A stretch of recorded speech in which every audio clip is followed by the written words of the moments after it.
Leitura do tópico Culto Público, do capítulo 1 do livro O Espírito de Deus na Santa Liturgia, de Dom Gaspar Lefebvre.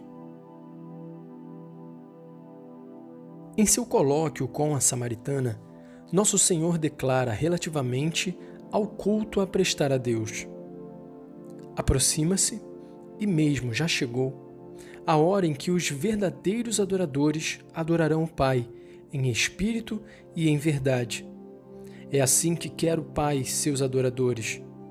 Deus é espírito, e em espírito e verdade é que devem adorar os que o adoram.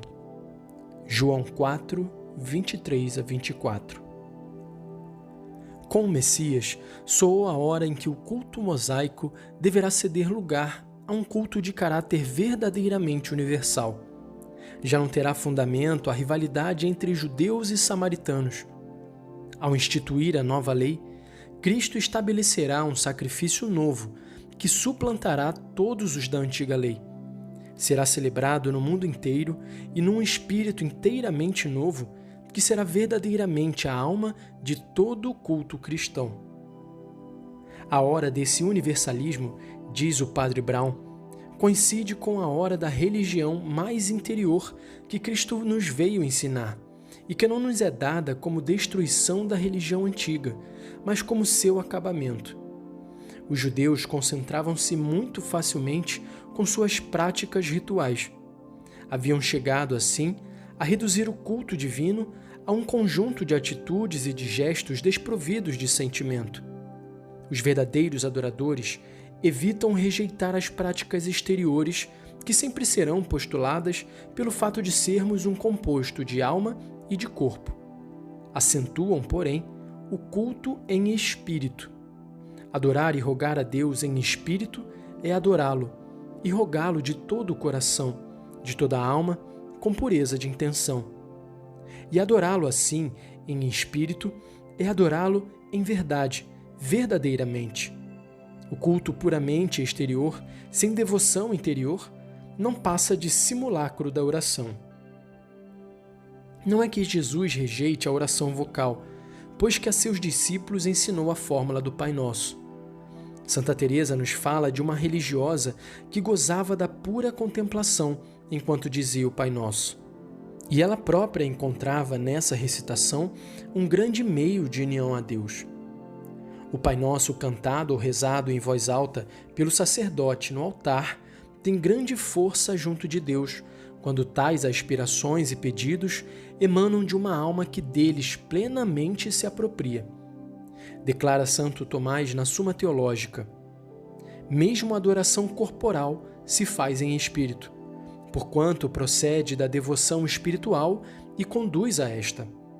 Reza em espírito e em verdade aquele que se põe em oração por impulso do Espírito Santo. Consiste a oração principalmente no espírito e secundariamente exprime-se por palavras. Do mesmo modo, a adoração consiste principalmente na reverência interior para com Deus e secundariamente em atitudes corporais. No Sermão da Montanha, que é o código da nova lei, o Divino Mestre reverbera o formalismo daqueles que oram por simples ostentação e vaidade. Quando orardes, declara ele, não façais como os hipócritas que gostam de rezar ostensivamente nas sinagogas e nos cantos das praças, para serem vistos pelos homens. Quanto a ti, quando quiseres orar, vai ao aposento mais retirado, fecha a porta à chave e ora a teu Pai em segredo. E teu Pai, que vê no segredo, te dará a recompensa. Mateus 6, 5 e 6. Como? Exclama São João Crisóstomo. Ele nos interdiz a oração pública solene, a oração pública que reúne diante de Deus todo um povo em unânime clamor? Não pode interdizê-la aquele que prometeu eficácia à oração feita em comum, mas quis indicar as verdadeiras condições da prece pública.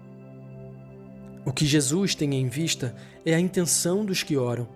Devem esses ter no pensamento a glória de Deus e não a vanglória. Quando se trata de oração pública, que comporta simultaneamente a ação do corpo e da alma, orar em segredo significa entrar em contato íntimo com Deus no secreto de nosso coração, por meio de atos exteriores. A oração pública da Igreja, que põe em atividade todas as potências do homem, inteligência, vontade, sensibilidade e atividade física, é mais total do que qualquer outra. É plenamente apropriada à natureza humana, mas devemos realizá-la sempre sob a moção do Espírito Santo, que permanece em nossas almas pela graça.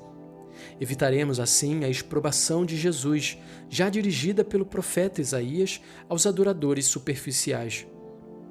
Esse povo me honra com os lábios, mas seu coração está longe de mim. Mateus 15, 18, Isaías 29, 13.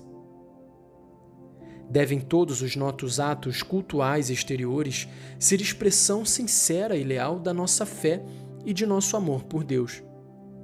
É sobretudo pela fé, esperança e caridade, diz Santo Agostinho, que Deus é honrado no culto que lhe é devido.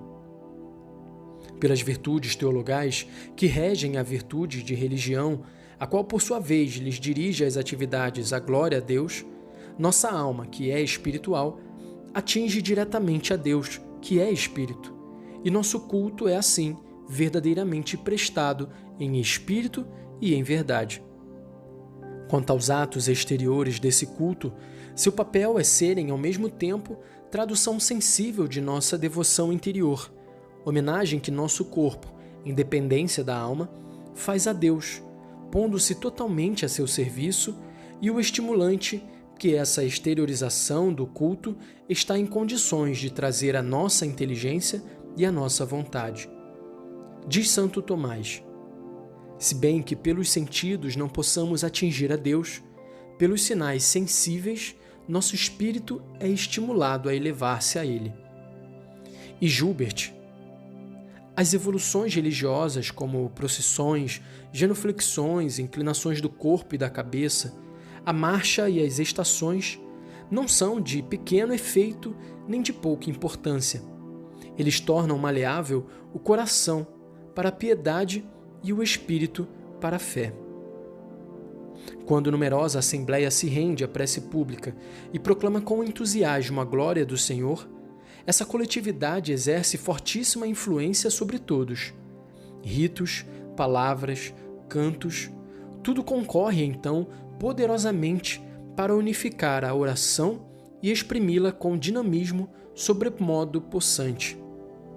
Não é nosso corpo destinado a participar por toda a eternidade da bem-aventurança infinita de Deus e da adoração que todos os eleitos rendem à Santíssima Trindade?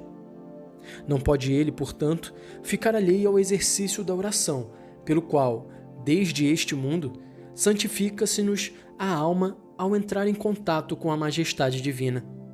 Deve, ao contrário, associar-se intimamente a essa oração para proveito próprio e para que, espiritual e corporalmente, rendamos a Deus o culto pleno e público que Ele espera de criaturas que não são, como os anjos, puros espíritos.